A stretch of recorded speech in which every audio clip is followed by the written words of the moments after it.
नमस्कार दोस्तों, स्कूल प्रवेश चैनल में आपका बहुत बहुत स्वागत है। दोस्तों, हमारे चैनल पर आपको पिछले कई वीडियोस में RT free admission Uttar Pradesh के बारे में जानकारियां दी गई हैं। दोस्तों, वो वीडियोस आपके बच्चे के एडमिशन के पॉइंट ऑफ व्यू से बहुत ही ज़्यादा इंपॉर्टेंट है। अगर आप उत्तर प्रदेश के आरटी फ्री एडमिशन में अपने बच्चे का एडमिशन करवाना चाहते हैं तो दोस्तों, इसमें आपके बच्चे को आपके आसपास के प्राइवेट स्कूलों में फ्री में एडमिशन और पढ़ाई की सुविधा दी जाती है। आपके बच्चे का एक बार फ्री वाला एडमिशन हो गया तो कक्षा 8वीं तक उसका कोई भी फीस नहीं लगता है और किसी भी तरीके का चार्ज जो है वो स्कूल में नहीं लगता है। तो दोस्तों, ये वीडियो आपके लिए बहुत ही ज़्यादा इंपॉर्टेंट है अगर आप अपने बच्चे का आरटी फ्री वाला एडमिशन करवाना चाहते हैं। तो दोस्तों, इस वीडियो में हम आपको एडमिशन की पूरी प्रक्रिया बताएंगे कि आपको कब, कैसे और कहाँ क्या क्या करना चाहिए ताकि आपके बच्चे का जो एडमिशन है वो एक अच्छे तरीके से हो जाए। तो दोस्तों, चलिए वीडियो में आगे बढ़ते हैं और सारे इंपॉर्टेंट पॉइंट आपको बताते हैं।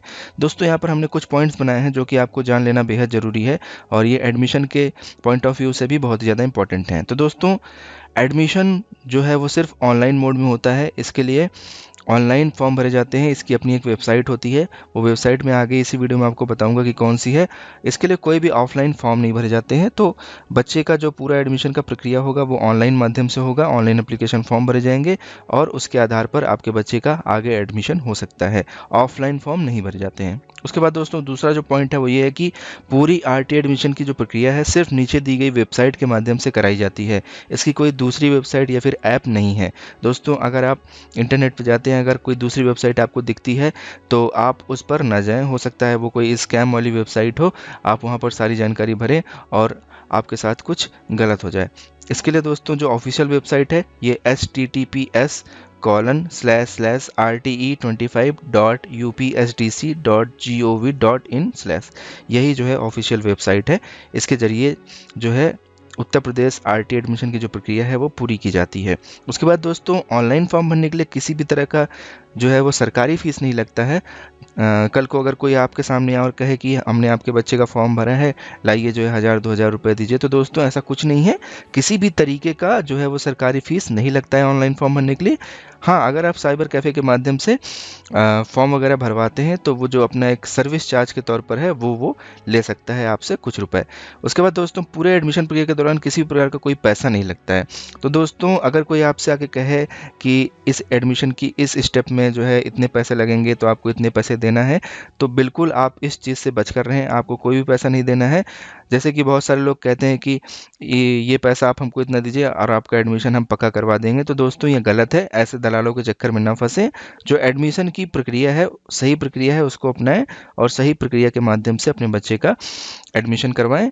और अगर आपके बच्चे का एडमिशन हो जाता है तो उसमें आपको जो आरटी के लाभ हैं वो सारे मिलेंगे। उसके बाद दोस्तों, आगे बढ़ते हैं। और भी ज़रूरी पॉइंट्स हैं जो आपको मैं बताना चाहता हूँ।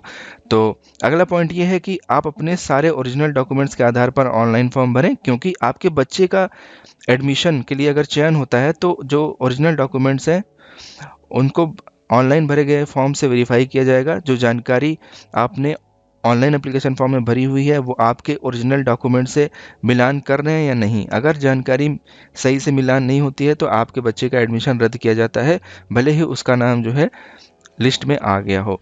तो दोस्तों, और इसके विरुद्ध आपको कानूनी कार्रवाई भी की जा सकती है कि आपने जो जानकारी दी वो गलत जानकारी के आधार पर एडमिशन लेना चाहा। तो इसलिए दोस्तों, सारी जो जानकारी आप भरें वो ओरिजिनल डॉक्यूमेंट्स के आधार पर ही भरें ताकि बाद में एडमिशन होने के बाद पछतावा ना हो और किसी भी तरीके की दिक्कत ना हो। उसके बाद दोस्तों, अगला पॉइंट ये है कि अगर संभव हो तो बच्चे के माता पिता या अभिभावक खुद से ही अपना फॉर्म भरें। अगर आप साइबर कैफ़े वगैरह के माध्यम से भी भरवा रहे हैं तो साथ में बैठ कर फॉर्म भरवाएं ताकि सारी जानकारी सही सही भरी जाए। उसके बाद दोस्तों, स्कूल चुनते समय आपको 10 स्कूल चुनने का मौका मिलता है।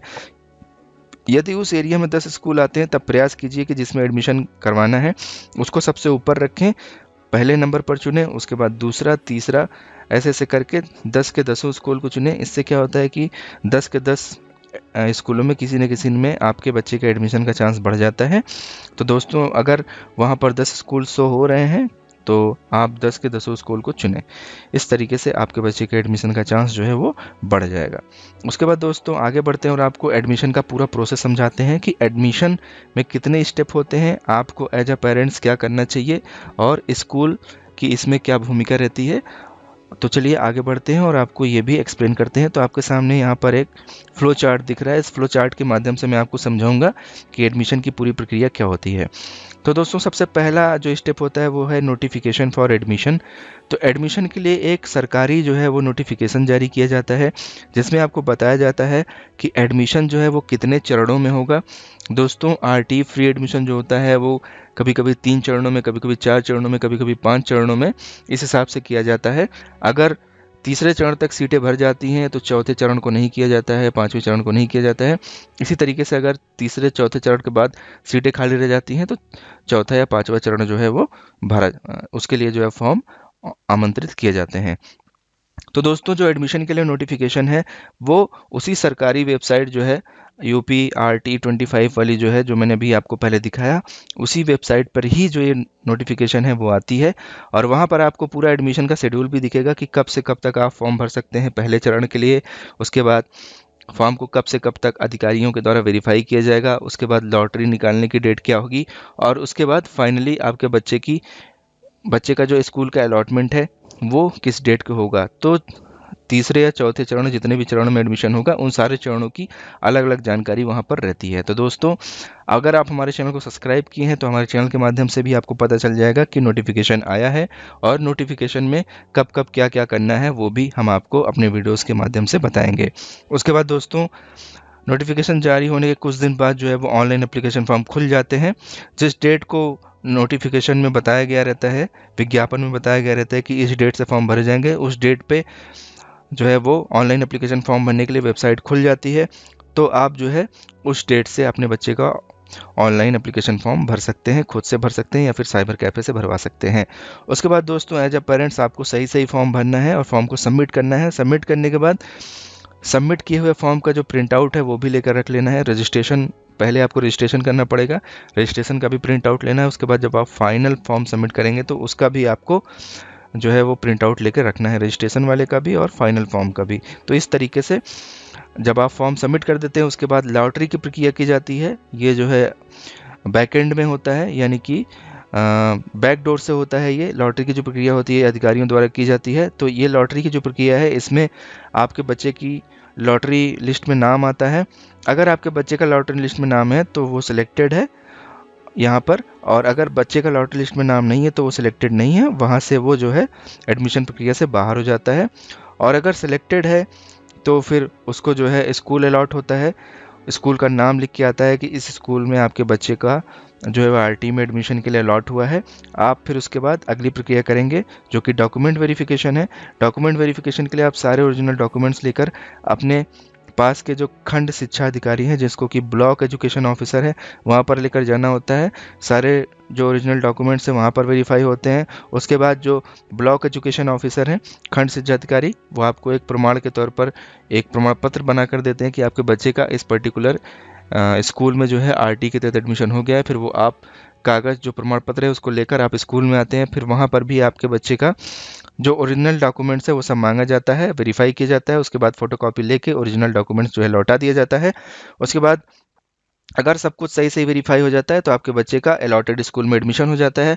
और अगर इस चरण में, डॉक्यूमेंट वेरिफिकेशन चरण में, अगर आपका डॉक्यूमेंट किसी तरीके से फेल हो जाता है, आपने जो जानकारी ऑनलाइन एप्लीकेशन फॉर्म में भरी है और आपके पास जो डॉक्यूमेंट्स हैं उनमें जानकारी नहीं मैच हो रही है, तो आपका फॉर्म वेरीफाई नहीं होगा और फिर इस केस में आपको एडमिशन प्रक्रिया से बाहर कर दिया जाएगा।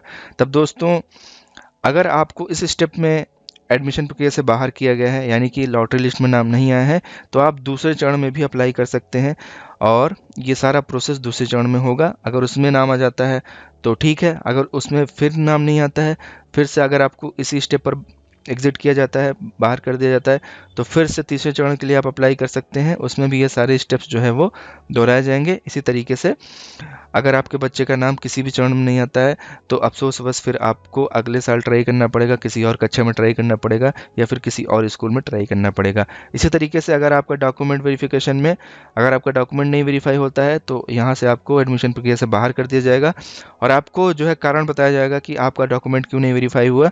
तो दोस्तों अगले चरण में जब आप फॉर्म भरें अपने बच्चे का, तो जो डॉक्यूमेंट में कमी है उसको सही करके तब अप्लाई करें, ताकि जो है इस स्टेप पर आकर आपके बच्चे का जो फॉर्म है वो बाहर ना जाए।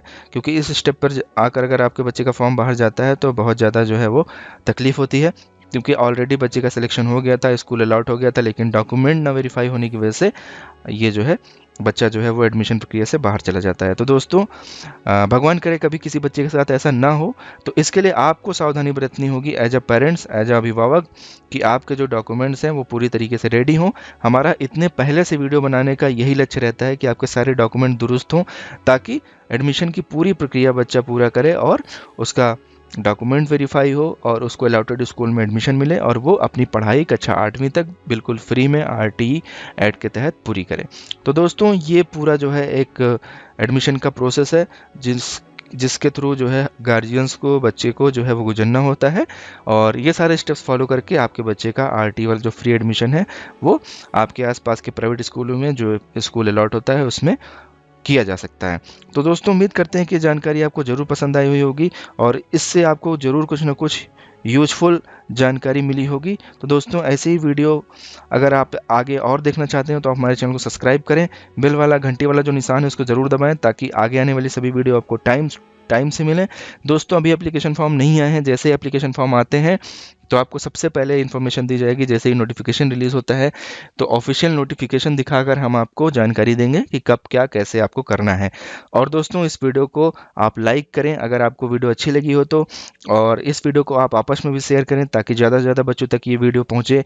अपने दोस्तों में, अपने रिश्तेदारों में, सब जगह शेयर करें ताकि ज़्यादा से ज़्यादा बच्चों का RTE के तहत एडमिशन हो, और ऐसे बच्चे जो कि सच में इसके लायक हैं, जो जिनकी घर की कंडीशन अच्छी नहीं है, जो पैसे के अभाव में जो है अच्छी शिक्षा नहीं प्राप्त कर पा रहे हैं, उनके लिए यह वरदान है। तो उनको ये जानकारी मिले और उनका भी एडमिशन हो, ताकि वो कक्षा 8वीं तक अपनी पढ़ाई जो है वो बिना किसी बर्डन के, बिना किसी इकोनॉमिकली चैलेंजेस के जो है वो पूरा कर सकें। तो दोस्तों मिलते हैं अपने अगले वीडियो में, तब तक के लिए बाय बाय, टेक केयर, जय हिंद।